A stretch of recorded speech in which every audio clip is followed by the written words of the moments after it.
Abot tuhod ang gilawmon sa tubig baha sa Tulip Drive, Matina, Davao City. Inig mo baha, hilabi na kung kusog ang bundak sa ulan. Ug ang problema kay dugay kini mohubas na makapirwisyo sa mga motorista. Sumala ni Paul Bermejo, ang head sa Ancillary Services Unit kun ASO, nga wala pa masumpay ang drainage system sa Tulip Drive pagawa sa coastal area.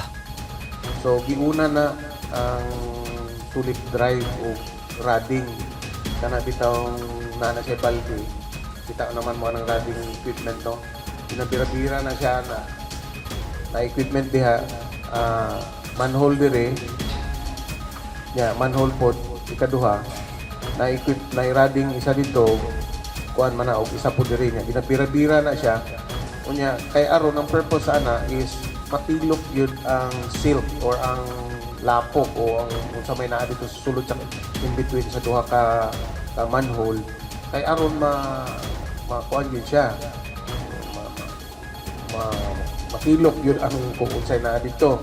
Plano sa ASU, City Engineers Office of Department of Public Works and Highways kun DPWH nga mag-meeting aron maisgutan ang problema sa drainage ug matagan og solusyon. Si Colonel Baluran na mag-convene na po may pag-usap kunya amog yung i-assess kung ano yung nga tadaan naman ang solusyon na siguro ang solusyon sa naisip sa City Engineers is ato yung tilokon tong mga kuan dito sa ilalom.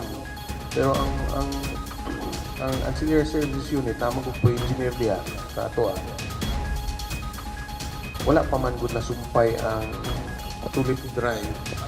Aminado ang ASU nga usa sa nakatampo sa dugay nga paguba sa tubig baha ang problema sa plastic ug basura nga mambara sa kanal ug drainage. Bisan pa man nga buntag ug gabi ang operasyon nga pagpanghinlo sa ASU sa mga kanal ug drainage sa syudad, daghan gihapong basura ang ilang makolekta. Gibutyag ni Bermejo nga nagpaabot karon ng ASU nga mapalit sa lokal gobyerno ang submersible pump nga kayang musuyop og basura ingon man mga yuta nga nibara sa mga drainage. Gilauman nga mapalit ang ekipo una mahumaning tuiga. Gihangyo ni Bermejo ang koordinasyon sa publiko nga tabangan sila aron mapugngan ang posibleng pagtaas sa level sa tubig baha. Pinaagi sa pagkontrol sa mga basura sulod mismo sa ilang balay.